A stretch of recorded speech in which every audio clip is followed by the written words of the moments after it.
আবার আমি আপনাদের কাছে চলে আসলাম নতুন একটা ভিডিও নিয়ে। আশা করি আপনারা ভালো আছেন, সুস্থ আছেন। আমিও ভগবানের কৃপায় ভালো আছি, সুস্থ আছি। আজকের যে নতুন ভিডিও বিষয়বস্তু হচ্ছে, সেই বিষয়বস্তু হচ্ছে পূর্বজন্মের কর্মফল। আজকে দেখেন, অনেকেই গরিব হয়ে যাচ্ছে, কেউ ধনী হয়ে যাচ্ছে, কেউ ব্যারিস্টার হচ্ছে, কেউ ম্যাজিস্ট্রেট হচ্ছে, কেউ লেখাপড়া শিখতে পারছে, কেউ পারছে না, কেউ ভিক্ষা চেয়ে জীবনযাপন করে। কারণটা কি? কারণটা আজকে আপনারা এই ভিডিওর মারফতে দেখতে পাবেন, বুঝতে পারবেন।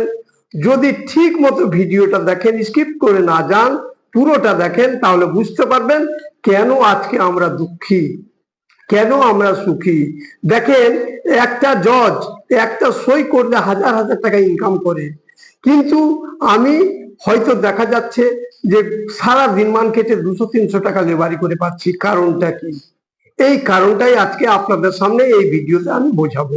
খুব সুন্দর করে বোঝার চেষ্টা করুন। জন্ম বৃত্তান্ত কি? আমাদের পূর্বজন্মের কর্মফল এই জন্মে ভোগ করতে হয়। একটা ছোট্ট উদাহরণ, আপনার ঘরের কোনো ছেলে বা মেয়ে ধরুন ক্লাস 5-এ পড়ছে, আপনি গিয়ে ভর্তি করালেন, তার রোল নাম্বার হলো 10। তারপরে ছেলেকে পুরো রকম টিউশন মাস্টারের কাছে দিলেন, নিজের বাবা মা পড়ালো, ছেলে খুব ভালো রেজাল্ট করবে আপনাদের আশা।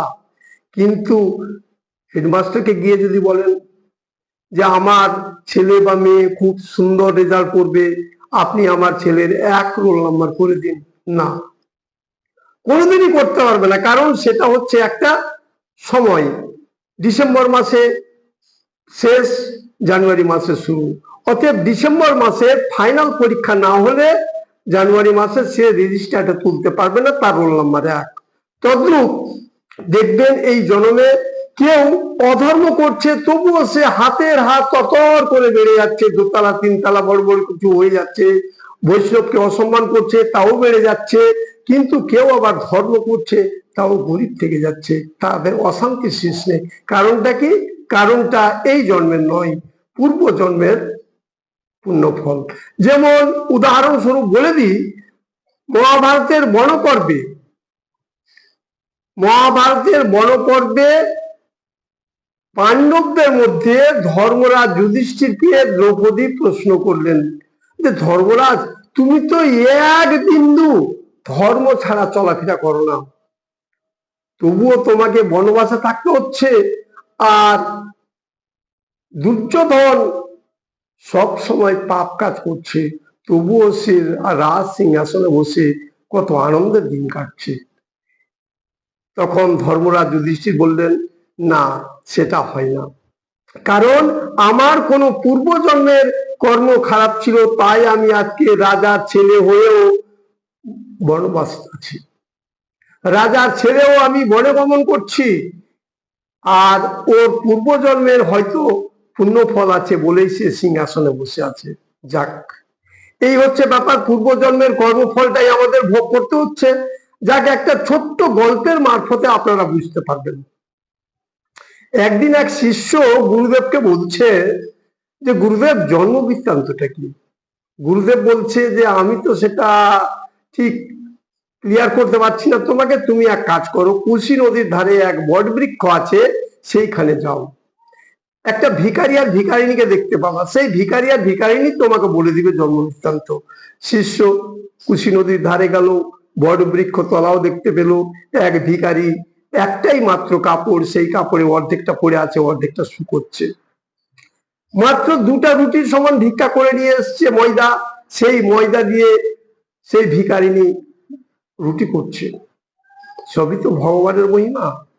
এবার শিষ্য গিয়ে ভিখারিকে বলছে যে, আচ্ছা বলো তো, জন্ম বৃত্তান্তটা কি, তুমি কি বলতে পারবা কি? না, সেটা কথা নয়, তোমার জন্ম বৃত্তান্ত আমি বলবো, আগে তুমি আমার এখানকার, অর্থাৎ আমার বাড়ির অতিথি, তুমি আগে অতিথি সেবা করো, তুমি, তারপরে তোমাকে আমি জন্ম বৃত্তান্ত বলবো। সন্ধ্যা পড়ে গেল। এবার সেই ভিখারিণী বলছে যে, দেখো, তুমি তোমার ভাগের জিনিস, অর্থাৎ অর্ধাঙ্গিনী যেহেতু আমি, তোমার 2টা রুটি হয়েছে, একটা রুটি আমি খাবো, একটা রুটি তুমি তোমার বন্ধুকে দিবা, না কাকে দিবা তুমি দাও। এবার ভিখারি করলো কি, একটা রুটিকে অর্ধেক অর্ধেক করে খেয়ে নিল। ঘুমাবার সময় আবার সেই চট, যেহেতু ভিখারি বিছানা নেই, চট, সেই চটেও বলছে যে আমি অর্ধেকটা বিছানায় ঘুমাবো, তুমি অর্ধেকটা বিছানায় তুমি ঘুমাবা না, ধুলাই থাকবা তোমাদের ব্যাপার। ভিখারি নিজেই সেই শিষ্যটাকে চটে ঘুমাতে দিল, নিজে ধুলাই থাকলো। এবার জন্মবৃত্তান্তের কথা বলছে, তখন ভিখারি বলছে যে দেখো জন্মবৃত্তান্ত তো আমি বলতে পারছি না, তুমি এক কাজ করো। উজিরপুরে ধর্মনারায়ণ বলে এক জমিদার আছে, সেই জমিদারের কাছে কালকে সকাল 10টায় গিয়ে সেই জমিদারের ঘরে যে কোনো তার বউয়ের হোক, তার বৌমার হোক, যে কোনো একটা পুত্র সন্তান হবে, সেই নবজাত পুত্র সন্তানকে তোমরা বলবা, সে তোমার জন্মবৃত্তান্ত বলে দিবে। আর পটলডাঙ্গায় বিভু ডোমের বাড়িতে একটা বেলা 12টার সময় শুকরির বাচ্চা হবে, তাকে তুমি জন্মবৃত্তান্ত বলবা, তোমাকে বলে দিবে। এই বলে ঘুমালো। এবার ঠিক 4টা 4:30 যখন বাজে, ভোর হতে হতে চলেছে, সেই রকম সময় দেখছে ভিখারি আর ভিখারিনী বেঁচে নেই, মারা গেছে। তাদের নাকে হাত দিয়ে দেখছে, নিঃশ্বাস বইছে না। তখন শিষ্য মনে করছে, ওরে বাপরে, এই জায়গায় যদি থাকি তাহলে তো আমাকে পুলিশে ধরবে, আমার নানা রকম কিছু হতে পারে, আমি তাড়াতাড়ি চলে যাই। সেখান থেকে শিষ্য চলে গেল। কোথায় গেল? সেই উজিরপুরে ধর্মনারায়ণের বাড়ি খোঁজ করে পেল। ওখানে গিয়ে বলছে যে আচ্ছা জমিদার বাবু, আপনাকে একটা কথা বলি, আপনার বউ কিংবা বৌমা প্রেগনেন্সি আছে কি? যদি প্রেগনেন্সি থাকে বলেন, তার সকাল 10টায় বাচ্চা হবে। এবার তো রাখবেই, রাগারাগি করবেই। আপনার ঘরে যদি কেউ এরকম অশ্লীল বচন বলে, আপনি কি রাখবেন না? অবশ্যই রাখবেন। তখন পটলডাঙ্গার জমিদার অত্যধিক রেগে গিয়ে বলল, বেঁধে দে, তাকে বেঁধে রাখ। তাকে দড়া দিয়ে বেঁধে রাখলো। ঠিক যখন 10টা বাজতে 10 মিনিট দেরি, তখন দেখছে যে তার বৌমার প্রসব যন্ত্রণা শুরু হয়ে গেছে। তখন তাদের মনে একটু আলাদা রকম হয়ে গেছে যে সত্যি এর ভিতরে কিছু আছে, আরে খোল খোল, তাড়াতাড়ি খোল। সে তার পাইকদের বললো, খুলে দিল, বাঁধন খুলে দিল। 10টার সময় তার বৌমার একটা ছেলে প্রসব হলো।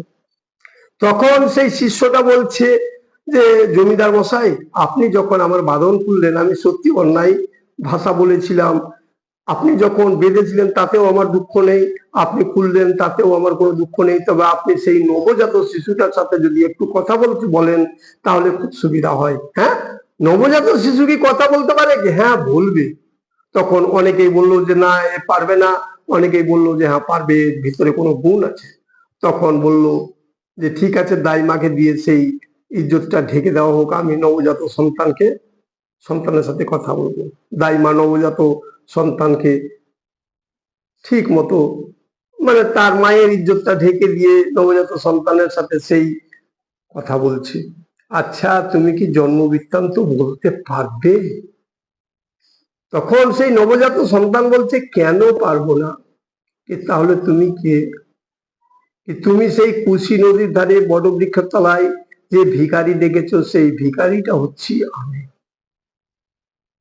এবার বলছে যে ঠিক আছে জমিদার বাবু, আমি এখান থেকে আসলাম, আমি চলে গেলাম। এবার চলে গেল সেই পটলডাঙ্গায় বিভু ডোমের বাড়িতে। বিভু ডোমের বাড়িতে গিয়ে দেখছে, বিভু ডোমকে বলছে যে তোমার শুকরির বাচ্চা হবে একটা 12টার সময়, আমাকে একটু কথা বলতে দাও।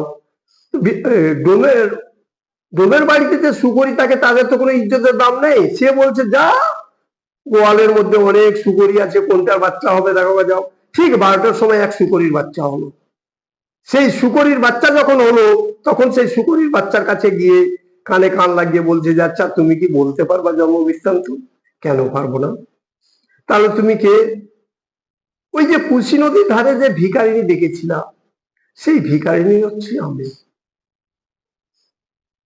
এতেই বোঝা গেল, আপনি এই জন্মে যেরকম কর্ম করবেন, পরজন্মে সেরকমই ভোগ করবেন। এই জন্মের কর্ম খারাপ, পরজন্মে আপনি সেই রকম ভোগ করবেন। অতএব আমাদের কোনো চিন্তা করে লাভ নেই। তাই গীতায় শ্রীকৃষ্ণ 18 অধ্যায়ের 66 নম্বর শ্লোকে বলেছেন যে সর্বধর্মান পরিত্যাজ্য মাম একং শরণং ভজ ওম তাং সর্ব পাপেভ্যো মোক্ষয়িষ্যামি মা শুচো। কোনো ধর্ম করার দরকার নেই, কোনো কিছু চিন্তা করার দরকার নেই। তুমি কেবল আমাকেই স্মরণ করো, আমি তোমার সমস্ত পাপ বহন করে দিব। তাই যদি আমরা সমস্ত কিছু বাদ দিয়ে শ্রীকৃষ্ণের শরণাগত হই, তাহলে আমাদের পরজন্মে খুব সুন্দর হবে। হরে কৃষ্ণ। যদি নিত্য নতুন কেউ ভিডিও দেখে থাকেন তাহলে দয়া করে সাবস্ক্রাইব করবেন এবং পাশে থাকবেন। আর যারা আমার সাবস্ক্রাইব করে দিয়েছেন তারা লাইক, কমেন্ট, শেয়ার করবেন। পরবর্তী ভিডিওতে আবার আসবো। হরে কৃষ্ণ।